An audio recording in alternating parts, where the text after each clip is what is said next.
Hi, I'm Andrew Skurka, former thru-hiker, guidebook author, and mountain guide.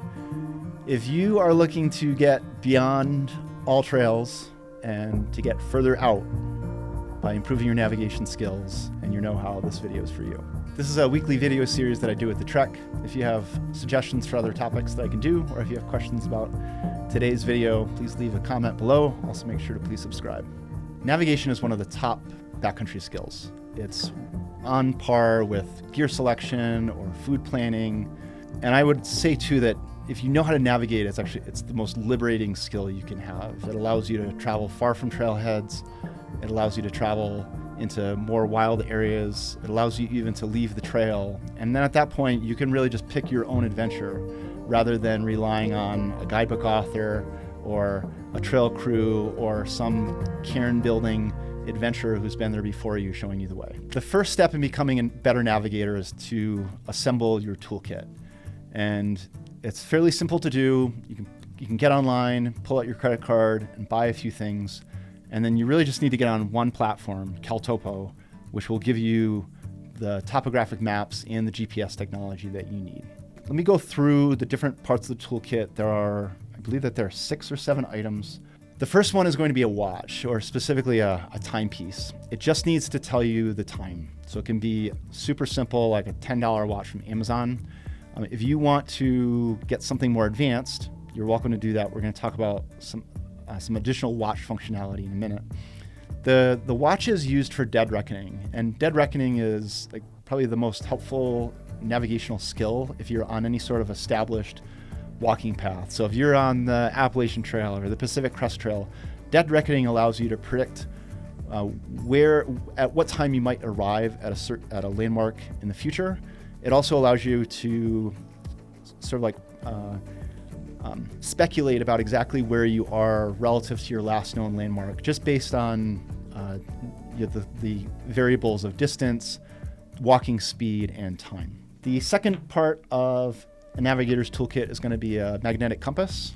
And you can get either a simple, non-adjustable compass like this one. This is the Suunto, I think it's like the A15 or A25. It's $15-20. It will tell you where magnetic north is and where all your other bearings are too. If you'd like to spend a little bit more money, you could go with for an adjustable compass. This is the Suunto, I believe it's the M3G. It's adjustable and also has a global needle, making it it'll find bearings a little bit more quickly, and it will work in all sorts of different hemispheres. So many people don't know how to use a compass. I can just quickly kind of show you a few little quick things. So one of the most important things is just the ability to find north. So your magnetic needle is always pointing towards magnetic north, and magnetic north does not, and true north, they're actually different. And so there's the difference in bearings between your true north and your magnetic north is known as declination. To find true north, what you do is you would rotate your compass until basically your shed, which is that obelisk underneath there, basically until it comes underneath your magnetic needle. So that right there, that is true north. My compass is pointing in true north. And if I wanted to orient my map, I'd find the printed edge of my map. And at this point, this map is now oriented. And what that means is that the features on my map are in the same orientation as the features in the field. So a compass excels when you have very limited visibility. So imagine you're in an East Coast forest or you're bushwhacking along coastal Alaska. It also excels in areas where you have very little topographic relief. So imagine, say, like walking across the Sahara or walking across some big mesa in Utah or Arizona, even say like you're in Michigan, which also doesn't have a lot of topographic relief. But if you're in an area that has good visibility, and if you're in an area with really good topographic relief, then yeah, you could probably just leave your compass at home. So for example, when I'm backpacking in the Rocky Mountains or when I'm backpacking in the High Sierra, I never bring a compass with me outside of if I want to teach someone how to use it. Because usually if you're in the High Sierra, you're looking at your map and you're like, well, right there I see a 2,000 vertical foot cliff face with a gently sloping right side, and the left side is flat. And then you can look at your map, and usually something like that would be really obvious if you know how to read a map. You can very easily identify what it was. And again, very obvious topographic relief, and also the visibility to see that particular object. But it's a lot different if you are, say, wanting to do some off-trail adventure in the Appalachians of North Carolina, which tend to just kind of be rolling, and you don't ever, or maybe like very, very rarely, have any good visibility. So in that case, a compass is really going to help you stay oriented. Third piece in the Navigator's toolkit is going to be an altimeter. So I'll go back to my watch. If you get a GPS watch, so something like a Suunto Ambit or Garmin Phoenix, those will have altimeters built into them, and the altimeter, it'll tell you your altitude. And if you combine your known altitude with some landmark that you're next to, so for example, maybe you're walking along a creek, or maybe you're at a mountain pass, or maybe you are at a trail junction. If you combine your altitude and that other piece of information, it's often like playing Battleship, where you can pinpoint yourself on the map. Fourth piece is going to be any sort of like documents about the route or trail that you're on. So I love to carry with me a data book or a data sheet. This is a spreadsheet of key landmarks and distances between them. It might also include vertical gain and loss between them, depending on the resource. This is just a really easy reference sheet of, you can look at it and you can say, okay, cool, right now I'm at the Timberlake outlet and it's 0.8 of a mile to the Timberlake Pass. Okay, and then you can kind of plot out your day. You might also have a guidebook with you. So for example, this is the guidebook for the Fifner Traverse. And I like having, you'll notice, you're like, wow, Skurka's old school. He has all this stuff in paper. And I like paper. It's really easy to look at in the field. It doesn't require any batteries. I can also, like if I'm like sitting somewhere like in camp, I can kind of spread this stuff out and take a look at it all, as opposed to like our more modern version, just looking at this tiny little phone and having to scroll between different apps looking for information and not having it all just in one view. I think the best analogy I heard was when you're looking at just a phone, it's like looking through a straw, whereas paper, it allows you to see a lot more. Okay, so I have my route guides. Next thing in my toolkit are going to be some topographic maps. Usually I like to take with me a small scale map or a recreational map like this Trails Illustrated map.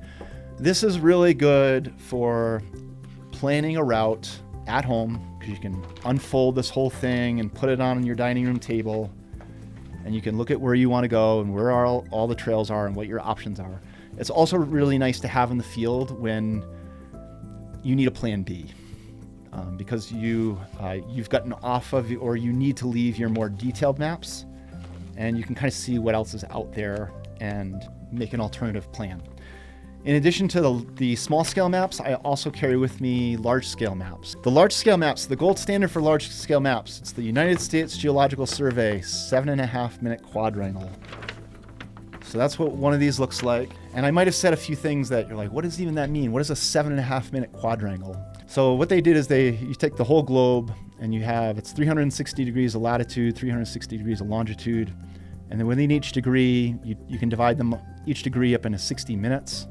And what's happening is that these maps are covering 7.5 minutes. So it's basically 7.5 60ths of a degree of latitude and longitude. This is a two-dimensional surface, but it's representing a three-dimensional object. So if you want a little trick with these old maps, if you fold them in half and you try to line up the top edge and the bottom edge of the map, you'll notice that the top edge is actually narrower or less wide than the bottom, and it's because it's basically shaped like, I think it's called a parallelogram. This is a big map, and the problem is that it's kind of not very user-friendly in the field. And the other thing that happens is that your route, like you might be walking just along this corner of the map, and then you're on to the next map. And these maps aren't inexpensive. I think they're probably $15 or so. You can buy them directly from the United States Geological Survey. So instead of carrying a bunch of 7.5 minute quadrangles with me, what I do is I use a platform called Topo to print out a custom map set. And I print these out on 11 by 17 paper. And what you'll notice, so this map right here, can you see how like right here in the corner of the map, it's actually like there's a different colors of green, and you'll notice that if you look more carefully, sometimes the contour lines don't quite line up. It's because what has happened is that they digitally scanned these paper quadrangles and then digitally stitched them together. And sometimes you'll find on your custom map sets the intersections between either two maps, like here are two maps, but then actually here's the intersection between 4 different maps, 1, 2, 3, and 4. The map that's best for the trip is going to be a little bit of function of the nature of that trip. So like specifically, am I following trails or am I going off trail? Is there infrastructure that's out there that might not be on one of these USGS maps? So let me give you a couple of scenarios. If I'm traveling off trail, always I bring with me the 7.5 minute quadrangle layer, and that's what I'm gonna print out as well. If you're in a platform like CalTopo, you can see these layers by using the drop down. You find the scan topos layer. That's gonna be the 7.5 minute quad, this 7.5 minute quad layer. And this is the gold standard for topographic information. It has the most accurate contour lines. If you ever feel like the contour lines are off and like the cartographer made a mistake, you're probably just not reading the map correctly. It's been my experience. So this is the gold standard for topographic information, and if you're traveling off trail, you want to have a lot of topographic information so you can accurately pick your way through a landscape. Whereas if you're following trails, you don't need this like large scale map. So the 7.5 minute quadrangles are printed out at a scale of 1 to 24,000, which means that one unit on the map represents 24,000 units in real life. So for example, like one length of my smartphone on this map would be 24,000 smartphones lined up edge to edge to get from here on the map to there in the field. The native scale of the 7.5 minute quadrangles is 1 to 24,000. So, and I always print them just at their native scale. In CalTopo, you do have the option of taking this 1 to 24,000 map and printing it at instead a scale of say like 1 to 30,000 or 1 to 48,000. The problem though is that those contour lines are going to get compressed, and depending on the quality of your eyesight and the quality of your printer, you might also struggle to read some of the information that's on the map. So I think the easiest thing to do is just print the map at its native scale. If you have a map of a different scale, so suppose you're using a scale of like say 1 to 50,000 or 1 to 60,000, what's happening is that you have more topographic information squished onto the same paper size, which makes the details harder to see. But I think if you're following well-established trails, a smaller scale map is going to be perfectly fine. The last thing I take with me is my phone, and on this phone I have loaded CalTopo, the app, and it is a just-in-case navigational tool. It's not something that I rely on constantly. I don't bring a satellite phone, but I do bring a satellite messenger, but I use the satellite messenger only for text messaging. It's not part of the Navigator's toolkit. I find that the more like purpose-built apps and purpose-built devices are much better than Garmin trying to add some functionality to what basically is just a satellite text messenger. I occasionally use my satellite messenger for weather updates, but I actually find that I don't find that the built-in weather forecasting system is very good. There's actually a better service out there. It's called Text Me Weather, and I've been looking at weather forecasts for decades now, and weather.gov still has the best information out there. So specifically, I want that point forecast, and I want the weather service also gives you a forecast that's based on multiple weather models, not just one. So topographic relief, best way to think about that is undulations, either shallow or steep in the landscape. And contour lines are lines of constant elevation. So imagine if you somehow managed to create a very large earthen dam around the Colorado Rockies and started filling it up with water. And if you added 40 feet of water, and then you drew a line everywhere along the shoreline, and then you added another 40 feet of water and you drew a line along that shoreline, and then you removed the dam and let all the water flow out, you would be left behind with basically a landscape covered in contour lines. When you have contour lines that are spaced far apart, that would indicate that there's not a lot of topographic change over a certain given area. And on this map, this is 5,800 feet, and this is 5,600 feet. So every contour line in between will be 40 feet. So it'll be 5,640, 5,680, 5,720, 5,760, and then your 5,800. These main contour lines, these are called index contours, and these smaller ones, I just call them contour lines. So this is just a gently sloping area here, but if you look over here, you'll notice that you have more contour lines over a shorter distance. This is indicating that this would be, in this case, this is actually very steep right here. Another thing that's actually important to note, there's a relationship between the distances between contour lines and the scale of the map. So what happens is that your brain starts to associate contour lines with certain distances between each other with a certain steepness. And then if you compress that map, so suppose you're looking at a map to 1 to 24,000 and the map has 40-foot contour lines, and you get very familiar with that relationship, that terrain association. But then on your next trip, you're like, hey, I'm going to save some paper. I'm going to print out these 1 to 24,000 maps at a scale of 1 to 48,000, which then takes twice as much topographic information and puts it on the same paper size. You're going to go out there the next time and you're going to start looking at the map and you're going to say, wow, like there's no way I can get up and down that slope. It's way too steep because look at how tight all those contour lines are. And what's happened is not that the contour lines have gotten tighter, it's that you squeeze twice as much topographic information into that same area. I think that the key advantage of a paper map over a phone is just the amount of topographic information that I can see at a glance. I mean, just look at the difference in size between these two devices. I once did the calculation. I think I figured out that an 11 by 17 piece of paper has something like 6 times more topographic information on it than my smartphone screen. And I think the other thing that is nice about the map too is that the contour lines don't change. Whereas when you're zooming in and out on your phone, those contour lines are changing, they're dynamic. So at a certain zoom level, the contour line might be 80 feet, and at another zoom level, it might be 200 feet. And then at a really tight zoom, it's 40 feet. Whereas obviously the contour lines on your static paper map don't change. And my experience in watching clients is that they start to understand an area and like start to read the map a lot better when they are using their paper maps and not when they're using their phones. So that's the one advantage of the paper maps, is just the usability. I just think it's like a superior tool.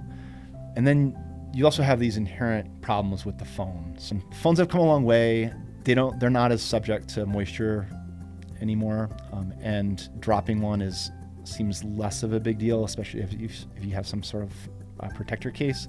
But we still have that battery limitation. You can, and I always do, carry with me some sort of charger. This is a 10,000 milliamp charger, and this would be good on like a 1 week long trip. When I'm using my phone for just occasional use as a navigational tool, I'm using it as a camera, maybe at night I'm listening to a podcast. But obviously with your paper map, doesn't require any batteries. It will never die on you. So it just is a more reliable tool. So from what I've seen, when people rely just on their phones to navigate, they don't actually develop the skill of map reading. They fire up their phone and Gaia or Caltopo or Far Out is like, look, you're the blue dot and you're following the red line, so just stay on the red line. But that's not actually helping you learn to read the map. So it's not helping you in figuring out what the steepness of a slope might be based on the tightness of the contour lines. It's not helping you figure out what a mile looks like on the map. It's not helping you pick good campsites based on shading. And then maybe the most important thing though is that it's actually not telling you how to route find. So if you really want to level up your backpacking experiences and really make it adventurous rather than just doing something that a lot of other people have done, then that's gonna involve you sort of leaving the Far Out apps or the AllTrails apps and sort of DIYing your own adventure. Suppose that you're at point A and if you want to get to point B, if you know how to read the map, you can pick an efficient line between them. So the process would start, you would draw a straight line using your pen. And I draw a straight line to start this process because it's a straight line is the shortest distance. So all things being equal, this is going to be the most efficient route. But as I start to look at things, I'm saying, well, this is kind of when you need to start bending the line a little bit. And in this particular case, what I have is I have the gulch, which is right in my way. And if I look closely at the contour lines of the gulch, there don't seem to be a lot of ways in and out. And I might have to actually go like all the way up here in order to get there. So what I start to do is I start to bend my line to go around and avoid those steep contour lines to where I feel like the contour lines are really soft. And I bet I could probably make my way down right through there. But everything else I'm looking at, there is at least 2 contour lines that just seem like they're too close together. It's really empowering to be able to look at a map and you're like, all right, well, I know I'm right here and I want to get over to here, and being able to pick a route, a good route from A to B. And when I say a good route, it's the shortest route. It's the route that avoids hazards like canyons or avalanche terrain or high or big creek crossings. It minimizes the amount of vertical gain and loss, and it also keeps you out of a lot of brush and thick forest while also using any animal trails that you might encounter. And those are the sort of map reading skills that you get when you're constantly reading your map. You can increase the amount of adventure in your backpacking trips with baby steps. Maybe your first off-trail experience is just shortcutting between two different trails. Maybe it's only like a half mile long, but it just kind of starts getting you, it starts forcing you to use your navigational tools. One of the things that I'm always amazed at when I'm leading trips is that people don't develop navigational skills until we're off trail. Walking on trails is just kind of too easy, and people start talking and not paying attention. And when I say not paying attention, they're not paying attention to like what direction they're walking. They're not paying attention to how long they've been walking or at what altitude they are. They're not closely following their progress to see where, okay, well, we just crossed a creek, so that's probably that one, and then we just walked over the top of a ridge, and there it is. So they're just kind of not paying attention. So if you want to learn how to become a better navigator, you almost have to get off trail, and you can do that in very small ways to start. Thanks for watching. This is a weekly video series that I do with the Trek. If you've enjoyed today's episode, leave a comment below to give us ideas for additional topics. And if you would like to increase your navigational know-how, please consider joining us on one of my guided trips. Don't forget to like and subscribe. We'll see you next week.